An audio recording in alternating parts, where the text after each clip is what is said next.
Hindi ko magawang magsalita habang nakatingin ako kay Oliver. Bigla kong pinagsisihan na nagpunta pa ako dito.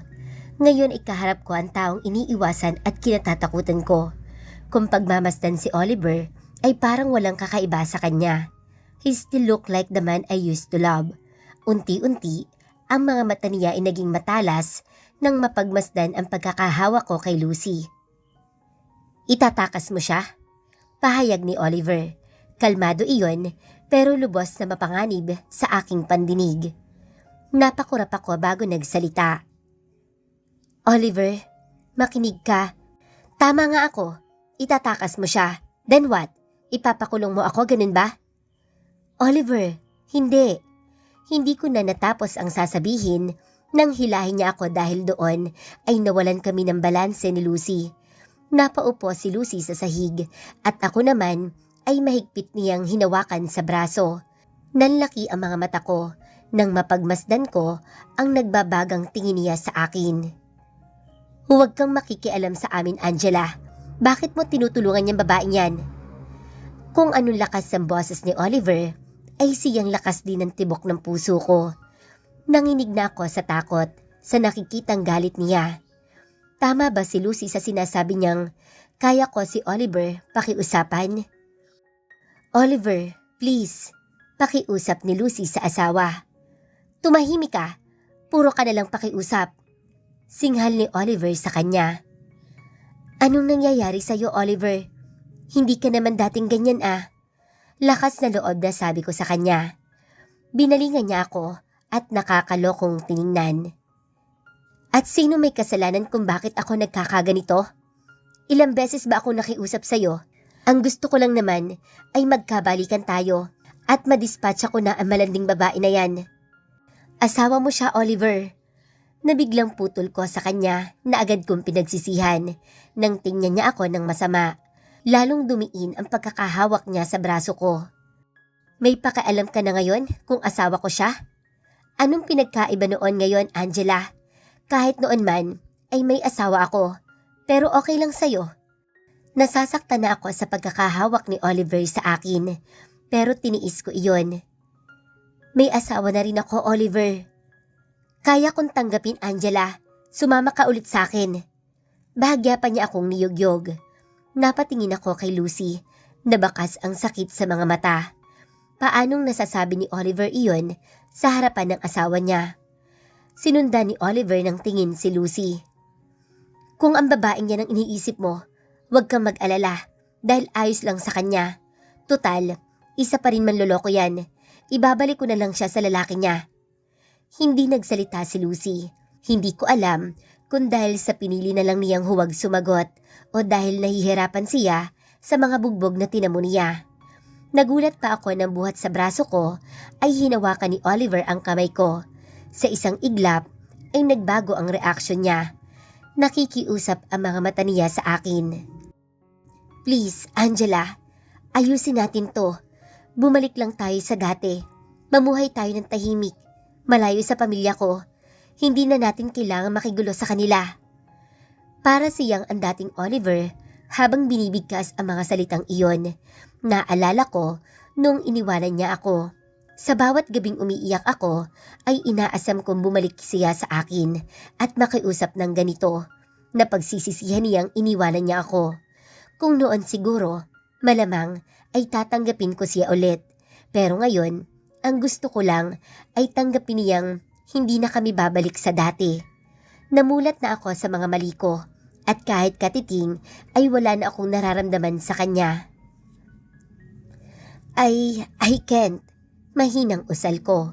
Umaasa ako na maiintindihan niya pero nagkamali ako. Nakita ko ang unti-unting paglatay ng galit sa kanyang mga mata. Napapitlag ako nang bigla siyang sumigaw. Angela, isang pagkakamali lang yon. Iniwan lang kita saglit. Sumama ka na agad sa iba? Worse sa pinsan ko pa? Parang anumang oras ay sasaktan niya ako. Nakita ko din si Lucy na halos hindi na gumagalaw sa kanyang pwesto. Lalong nagwala ang puso ko sa takot. Oliver, saka na lang natin pag-usapan yan, please. Lucy needs medical attention. Baka kumapaano pa siya at lalo kang mapahamak. Pag-iiba ko ng usapan. I don't care. Let her die. Sagot niya na ikinagulat ko. Napamaang ako sa kanya. Hindi siya si Oliver na minahal ko. Hindi iyon sasabihin ni Oliver sa nakilala ko. What happened to him? Habang pinagmamasdan ko siya, ay di ko pa rin maiwasang masaktan para sa kanya. Oliver, bakit ka ba nagkakaganyan? Nakikiusap ako sa'yo, huwag mong sirain ang sarili mo. You know what? Matagal nang sira, Angela. I'm sick of trying to hide how I'm really feeling. Wala na akong pakialam ngayon sa iisipin ng pamilya ko o ng ibang tao. I'll do what I want to do, kahit pa ikasira ko. Naiintindihan mo ba? Ngayon, sasama ka sa akin sa ayaw at sa gusto mo. Nanginig ako sa huli niyang sinabi. Tiningnan ko ang gate pero wala man lang tao doon para mahingan ko ng tulong. Oliver, parang awa mo na. Si Lucy, kailangan niyang madala sa hospital. Nakakaloko siyang umisi, bagay na hindi ko nakikita sa kanya noon. I let Lucy go, basta sasama ka sa akin. Anya. Pero hindi niya kaya mag-isa. Anong ginagawa ni Krista sa labas? You think I am a fool not to notice her? Mamili ka, Angela. Sasama ka sa akin o sabay nating panooring mamatay ang babaeng yan? Nararamdaman ko ang pangingimi ng buo kong mukha at maging ang mga labi ko ay nanginginig sa takot. Ayaw kong sumama kay Oliver. Dumako ang mga mata ko kay Lucy na hindi pa rin gumagalaw. Sa tingin ko ay nawala na siya ng malay. Nangilid ang luha ko sa takot sa sitwasyon. Oliver, maawa ka naman. Mamili ka, Angela. Galit na putol niya sa akin. Napapitlag ako sa takot at nagsimula ng humikbi. Nakatingin lang ako sa kanya dahil hindi ko alam kung ano pa ang sasabihin para magbago ang isip niya. Ayaw mong sumagot? Tingnan mo ako mabuti. Aniya, nanlaki ang mga mata ko. Nanlapitan niya si Lucy at hiklatin ang buhok pagkatapos ay malakas sa sinampal. Napasigaw ako sa takot at awa kay Lucy nang marinig ko ang malakas sa pag-ungol nito dahil sa sakit. Napahugulhol na ako ng iyak. Mabilis kong dinaluhan si Lucy at nang hawiin ko ang buhok niyang tumakip na sa mukha niya ay nakita kong panay ang agos ng kanyang luha. Lucy, Lucy, anas ko. Naramdaman kong hinawakan niya ang braso ko. May gusto siyang sabihin sa akin pero sa tingin ko ay wala na siyang lakas. Bitawan mo siya, Angela. Seryosong utos ni Oliver. Ayaw kong patinag kundi lang sa nag-aapoy niyang mga mata. Seryoso ako. I am going to let her die in this spot. She does not deserve to live. Akmang hahawakan niya ulit si Lucy, kaya mabilis ko siyang pinigilan. No! Oo na, Oliver. Sasama ako sa'yo. Umiiyak na sagot ko.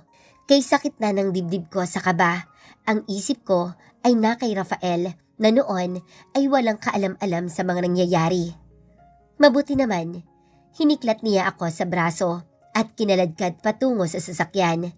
Panay ang tingin ko sa paligid at kay Lucy. May kinuha siya sa backseat habang hawak pa rin ako sa braso. Naisip kong pumiglas at takbuhan siya, ngunit nahagip ng paningin ko na kinuha niya ang isang baril na naroon sa kanyang sasakyan. Mas nanaig sa akin ng takot sa posibleng mangyari. Gulong-gulo ang isip ko. Si Lucy, ang sabi mo. Hindi ko na natapos ang sasabihin nang makita ko ang hawak niyang tali. Akin ang kamay mo, utos niya sa akin. Hindi ako tatakas. I don't trust you, Angela. Inis na sabi niya. Wala akong nagawa ng talian niya ang dalawa kong kamay. Sinulyapan ko si Lucy na naroon pa rin sa balkonahe ng lumang bahay. Ano kaya ang lagay niya? Nakita kong kumilos siya at nagpipilit bumangon. Ngunit tila hindi talaga kaya ng kanyang katawan. Napansin marahil ni Oliver ang tinititigan ko, kaya bigla siyang sumigaw. Krista! Krista, lumabas ka dyan! Wala kaming narinig na sumagot. Krista, don't you want to help your Ate Lucy? Hindi ba gusto mo siyang tulungan, kaya itinago mo siya? Sayang naman ang effort mo kung ngayon siya mamamatay. Malapit na siyang maubusan ng dugo. Nakakaloko pang sigaw ni Oliver. Nakadama ako ng takot sa posibleng gawin ni Oliver, lalo pa at hawak rin niya ang baril sa isa niyang kamay. Buhat sa gate ay namataan ko si Krista na naglalakad papalapit sa amin. Bakas ang takot sa kanyang kilos. Lalong tinambol ang dibdib ko sa takot para sa kanila ni Lucy. Nang makalapit si Krista ay noon ko na siguradong umiiyak siya. "Kuya Oliver," mahinang usal niya. "Give me your phone," utos sa kanya ni Oliver. Maang na tiningnan lang siya ni Krista. Nang hindi ito sumunod, ay itinutok ni Oliver sa kanya ang baril na hawak. Nanlaki ang mga mata ko at sumigaw, "No, Oliver!" Halos panawan ako ng hininga nang itinutok ni Oliver ang baril kay Krista.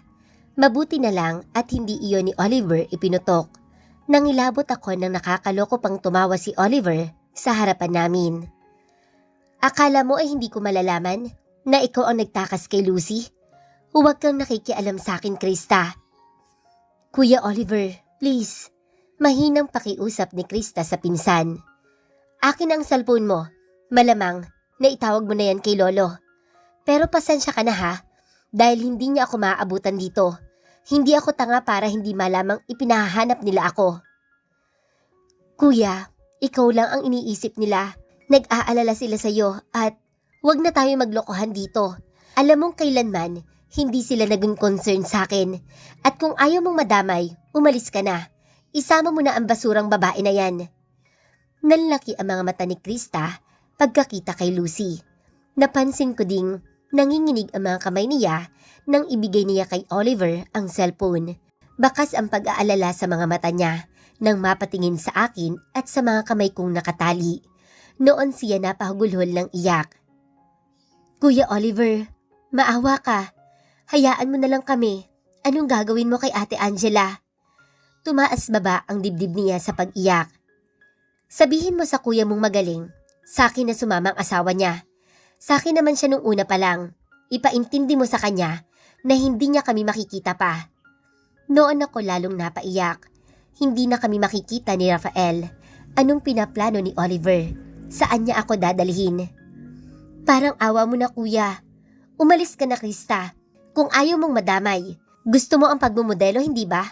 Pwes, umalis ka na kung gusto mo pang ipagpatuloy yon." Itinulak ako ni Oliver papasok ng sasakyan. Napansin kong may ilang tao nang nag-uumpukan sa labas ng gate ng malawak na bakuran. Marahil ay may nakakita sa amin at sa baril na hawak ni Oliver. Kahit papaano ay nabuhayan ako ng loob. Nang maisara ni Oliver ang sasakyan ay mabilis niyang binuhay ang makina at pinaharurot iyon paalis. "Kuya Oliver, Ate Angela!"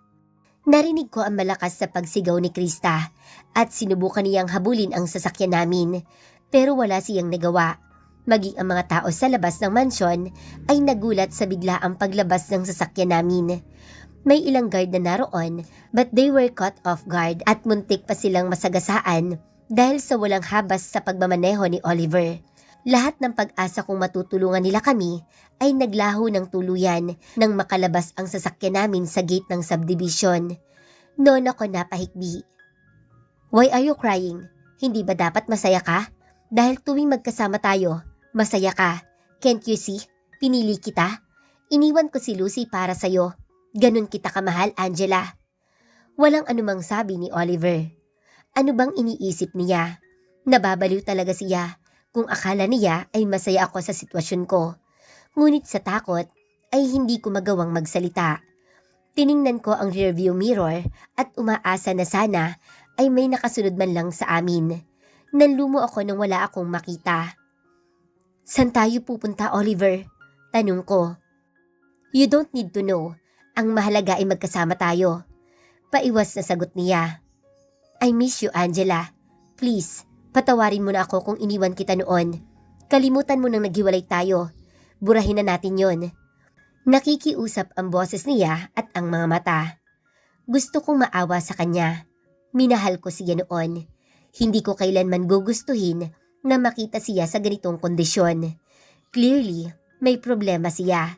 Gusto ko din namang makita siyang masaya, lalo ngayon at alam ko ang mga sakit na iniinda niya. "Oliver, you need help. Hayaan mong tulungan kita. Ayaw kitang makita nagkakaganyan. Seryosong sagot ko. Malinaw na wala siya sa katinuan. San ka ba nagpunta nung naghiwalay tayo? Anong nangyari sa'yo? What do you mean, Angela? I don't need help. Heto na, magkasama na tayo. That's all I want. Galit na ulit ang boses niya at matalim ang mga mata kaya hindi na ako sumagot. Medyo malayo na ang nararating namin at hindi ko alam kung saan ang daang binabagtas niya. Tila may malalim siyang iniisip. Sa bawat minuto ay parang lalo siyang nagagalit. Bumibilis din ang takbo ng sinasakyan namin. Oliver, please, slow down. Ano, gusto mong bumalik sa Rafael na yon? Iyon ba? Inagaw ka niya, Angela. He blocked me from approaching you. Kaya ka nagkakaganyan. Kaya ka nahulog sa kanya. Kung magkakasama tayo, maaalala mong ako ang mahal mo at hindi siya. Napasiksik ako sa upuan sa takot. Bakit bigla na lang siyang nagagalit ulit? Halos mapasubsob ako sa unahan ng sasakyan nang bigla niyang tapakan ng preno. Hinarap niya ako at napansin ko ang pagtaas-baba ng dibdib niya sa galit. Sige nga, Angela. Ngayon mo sabihin sa akin na mahal mo si Rafael. Hamon niya sa akin. Nanginig ang buo kong katawan sa nakikitang galit niya. Maging ang mga ngipin ko ay nag-uumpugan sa tindi ng pangangatal ko. Mahal mo siya?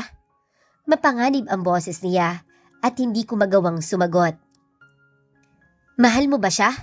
Sigaw niya na nagpatubig sa mga mata ko.